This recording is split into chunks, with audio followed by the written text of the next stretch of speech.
Hello everyone and this is the second video इस series के अंदर जिसमें हमने क्वेश्चन एंड आंसर्स फॉर्मेट में इन वीडियोस को बनाया है। So the question is a cylindrical conductor of length L and uniform area of cross section A has resistance R. Another conductor of length 2L and resistance R of the same material has an area of cross section जिसमें हमें options दिए हुए हैं। तो अब देखिए, अब हमें पता है कि जो रेजिस्टेंस जो होती है, ठीक है, resistance is proportional to length. It is directly proportional to length and inversely proportional to area। ठीक है जी। तो यहाँ से हम ये देख सकते हैं that R1 is equals to R1 is proportional to L1 upon A1 and R2 is proportional to L2 upon A2। ठीक है, तो ये इक्वेशन हमारी 1 हो गई, ये इक्वेशन 2 हो गई। अब अगर हम इन दोनों को डिवाइड कर दें 1 divided by 2, so R1 divided by R2 will become equal to, अभी प्रोपोर्शनैलिटी साइन हट जाएगा क्योंकि अब हम रेशियो निकाल रहे हैं। This will become L1 divided by A1 divided by L2 divided by A2। तो इसको हम किस तरीके से लिख सकते हैं, R1 by R2 is equals to L1 upon A1 into, ये हमारा रेसिप्रोकल हो जाएगा ऊपर जाके, सो ये हो जाएगा A2 अपॉन L2। ठीक है जी। अब इस क्वेश्चन में समझो, ये दे रखा है कि इसकी जो लेंथ है, ठीक है, अब यहाँ पे आके लेंथ तो डबल हो गई। फर्स्ट केस में रेजिस्टेंस कितनी थी, R थी, सेकंड केस के अंदर भी रेजिस्टेंस R ही है। तो हमें बताना है कि एरिया किस तरीके से चेंज होगा।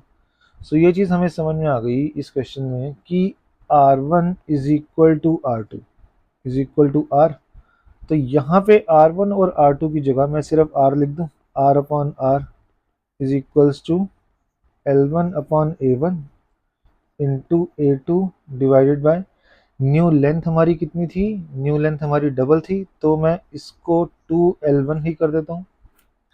अब देखो हमारा क्वेश्चन हो गया, इस R से ये R कैंसिल, इस L1 से ये L1 कैंसिल, हमारे पास क्या बचा, 1 is equals to A2 divided by A1 into 2। ठीक है जी।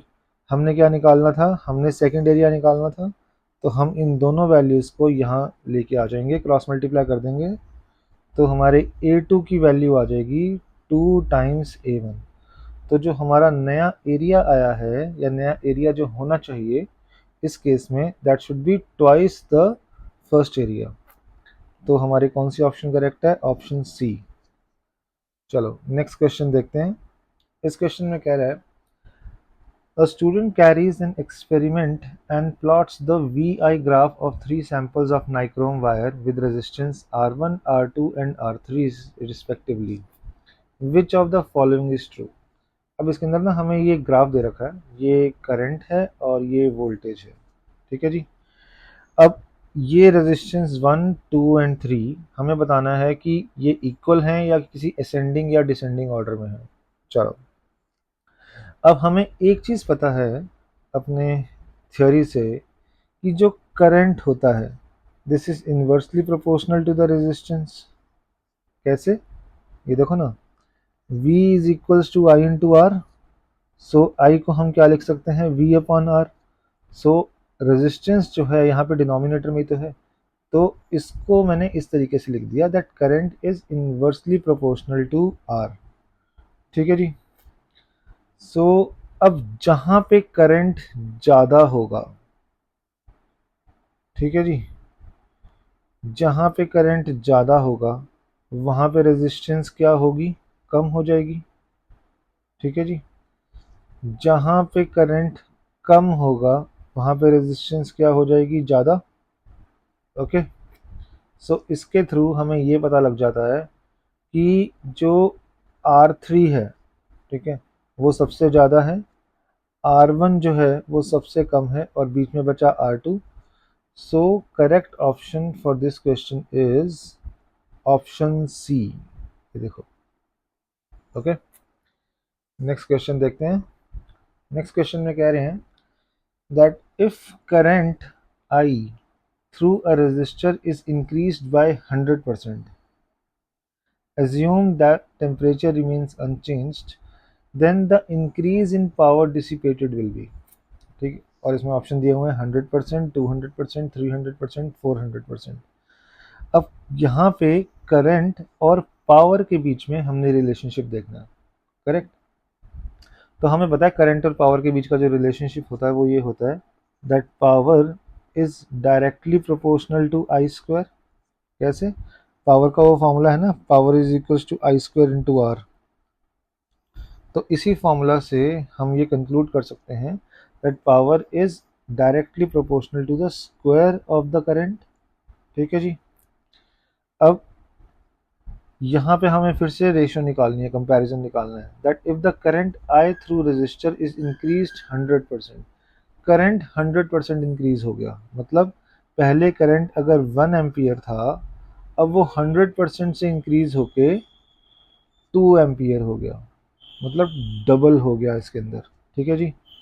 सो यहाँ से हम देखते हैं पावर P1 क्या होगा, P1 होगा I square is directly proportional to I square, I1 square, और P2 भी will be directly proportional to I2 square. ठीक है जी। अब I2 जो है that is 100% more than I1, that means ये I प्लस I हो जाएगा, दैट इज 2I। ठीक है जी। अब ये वैल्यू को हम, जो I2 की वैल्यू है, इसको हम इसमें पुट करेंगे रेशो निकाल के। तो देखो P2 divided by P1 is equal to I2 square divided by I1 square. So P2 is equals to P1 को हम यहाँ ले आए, I2 की वैल्यू हमने ये पुट कर दी I1 के कंपैरिजन में। ठीक है जी।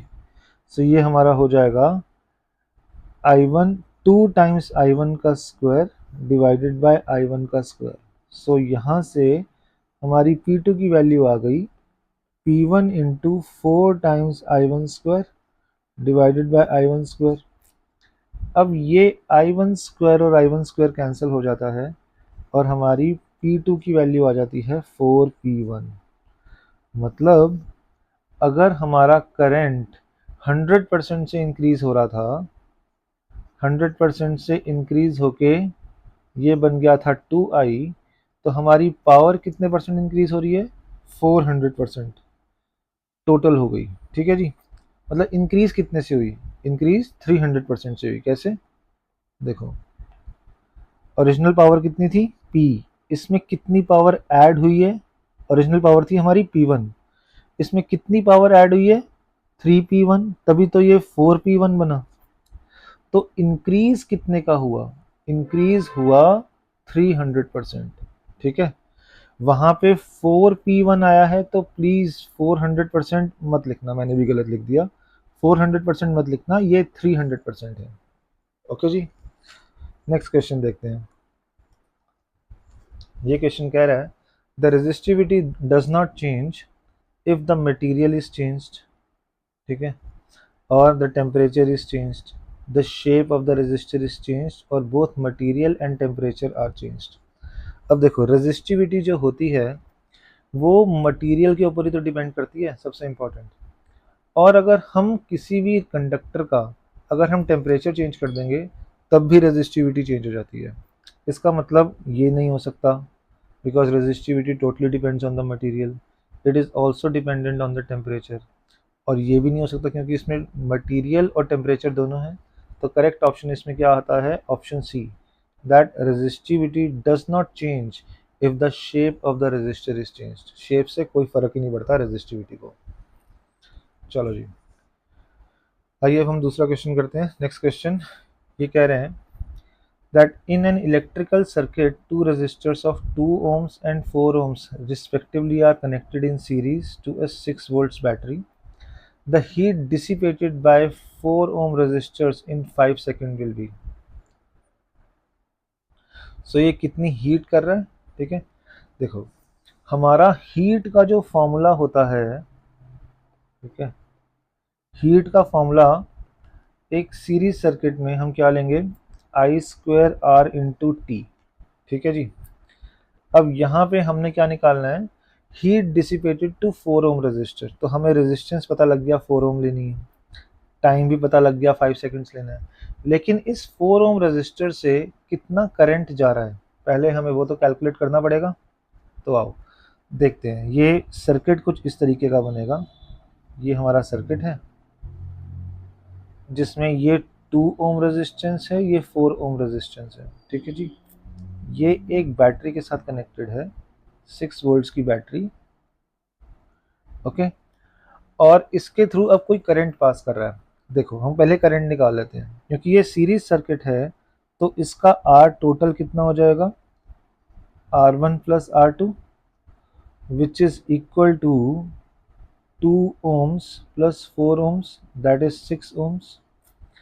अब टोटल रेजिस्टेंस निकल गया तो करंट का फॉर्मूला हमारा क्या होगा, V अपॉन आर। सेम ये फॉर्मूला ओम्स लॉ का हम यूज़ कर रहे हैं, बस आर को हम नीचे लेके आ गए। सो करंट की वैल्यू यहाँ से कितनी हो गई, वोल्टेज थी बैटरी की 6 वोल्ट्स, सो यहाँ पे लिख दिया 6 वोल्ट्स। करंट रेजिस्टेंस की वैल्यू हमारी 6 ओम्स आई थी, तो करंट की वैल्यू हमारी हो गई 1 एम्पियर। अब हमें पता लग गया कि इस क्वेश्चन के इस पार्ट के अंदर जब हम हीट निकालनी है तो आई की वैल्यू हमारी कितनी है, 1 एम्पियर। रेजिस्टेंस हमें कितना है, हमने जिस रेजिस्टर के अक्रॉस हमने हीट निकालनी है और कितने टाइम के लिए गिवन था वो 5 सेकंड्स के लिए। सो हम दोबारा से हीट का यहाँ पे फॉर्मूला लिखते हैं। So heat is equals to I square R into T. So I की वैल्यू 1 का स्क्वायर, रेजिस्टेंस कितनी दे रखी है 4 ओम, और टाइम कितना था 5 सेकंड्स। सो हीट कितनी हो जाएगी 20 जूल्स। सो ये इस क्वेश्चन का फाइनल आंसर है और हमारा कौन सा ऑप्शन करेक्ट है, ऑप्शन सी। चलिए अब नेक्स्ट क्वेश्चन करते हैं दोस्तों। अब ये क्वेश्चंस आ गए हैं असर्शन एंड रीजनिंग के। ठीक है। तो हमें चेक करना है कि इसमें हमारी जो गिवन कंडीशंस होती है ना, कि हम ए लिखते हैं, ऑप्शन को हम ए लिखते हैं अगर असर्शन भी ट्रू होता है और रीज़न भी ट्रू होता है, और असर्शन जो हो रीज़न जो होता है वो करेक्ट एक्सप्लेनेशन ऑफ असर्शन होता है। ठीक है। हम बी लिखते हैं अगर असर्शन ट्रू है, ठीक है, रीज़न भी ट्रू है, लेकिन रीज़न जो है वो सही रीज़न नहीं है असर्शन का। ओके। दोनों ट्रू हैं लेकिन ये ट्रू नहीं है। थर्ड क्या है, असर्शन ट्रू है लेकिन रीज़न ट्रू नहीं है। और डी हम लिखते हैं अगर असर्शन फॉल्स है लेकिन रीज़न ट्रू है। तो आओ चलो इस क्वेश्चन को देखते हैं। क्वेश्चन नंबर 16 ये कह रहा है, असर्शन गिवन है, when a battery is short circuited the terminal voltage is 0। ठीक है जी। जब हमारी बैटरी शॉर्ट सर्किट हो जाती है, ठीक है, हमने करके दिखाया था, जो हमने क्वेश्चन किया था ना जिसके अंदर इस तरीके की वायर आ गई थी, राइट। सो जब बैटरी शॉर्ट सर्किट हो जाती है तो टर्मिनल वोल्टेज 0 होती है, बिल्कुल हो जाती है जी। ठीक है। And in short circuit the current is 0। ये तो बिल्कुल उल्टा हो गया ना। उस क्वेश्चन में भी हमने क्या किया था, ये क्वेश्चन ऐसे था, यहाँ पे 4 ओम की रेजिस्टेंस थी, यहाँ पे 2 ओम की रेजिस्टेंस थी, राइट, 6 ओम्स की सॉरी, लेकिन यहाँ पे इन्होंने शॉर्ट कर दिया था। तो करंट क्या हुआ था, करंट यहाँ से आया था, यहाँ से आया था, इधर गया ही नहीं। इसी शॉर्ट सर्किट से पूरा का पूरा करंट निकल के यहाँ टर्मिनल बी पे पहुंच गया। So in short circuit the current is 0, ये तो फॉल्स हो गया। ठीक है ना। तो हमारा इसके अंदर ऑप्शन क्या हो गया, ऑप्शन सी। ऑप्शन सी क्या कहता है, assertion is true but reason is false। चलो नेक्स्ट क्वेश्चन देखते हैं। इस क्वेश्चन के अंदर भी assertion एंड रीजनिंग है। So question says that conductors allow the current to flow through them. बिल्कुल ऑब्वियसली कंडक्टर तो अलाउ करते ही हैं, राइट। रीजन दे रखा है they have free charge carriers. Okay, ये भी कंडीशन ट्रू है। और अगर हम देखें कि कंडक्टर्स करंट को फ्लो क्यों करने देते हैं, क्योंकि उनके पास फ्री चार्ज कैरियर्स होते हैं, राइट। तो इस क्वेश्चन का जो ऑप्शन जो है आंसर जो है वो हो जाएगा option A, that option A इस तरीके से लिख देते हैं, assertion is true, reason is also true, और रीजन जो है वो करेक्ट एक्सप्लेनेशन है assertion की। ठीक है जी, इसलिए हमने इसका आंसर ऑप्शन ए दिया। Next question, assertion, in an open circuit the current passes from one terminal of the electric cell to another। ठीक है जी, सो ये हमारी assertion जो है, इलेक्ट्रिक सेल के एक टर्मिनल से दूसरे टर्मिनल के अंदर करंट कैसे जाता है भाई? ठीक है ना, नहीं जाता ना एक ओपन सर्किट के अंदर। क्लोज सर्किट होता तो ये ट्रू होता, लेकिन अगर ये ओपन सर्किट है तब तो ये ट्रू होगा ही नहीं, और रीजन तो हमारी असर्शन तो होगी फॉल्स। ठीक है जी, रीजन क्या कह रहा है, generally the metal disc of a cell acts as a positive terminal, ये बिल्कुल ट्रू होता है। तो हमारा यहाँ पे ऑप्शन डी आ गया, क्योंकि हमारा असर्शन जो है वो तो फॉल्स हो गया, रीजन है वो ट्रू है। So option D is the correct answer. Next question, इसमें असर्शन दे रखी है, the statement of Ohm's law is V is equals to I into R, ये ट्रू है, बिल्कुल ट्रू है जी। Okay, and V is equals to I into R is the equation which defines resistance. नहीं जी, रेजिस्टेंस जो define होती थी वो तो होती थी रो एल अपॉन ए से। ठीक है, सो हमारा असर्शन तो ट्रू हो गया, लेकिन रीजन इस केस में फॉल्स हो गया। ठीक है, असर्शन ट्रू था, तो हमारा यहाँ पे ऑप्शन क्या आ जाएगा, ऑप्शन सी। कैसे, असर्शन जो है वो तो ट्रू है, लेकिन रीजन जो है वो फॉल्स हो गया।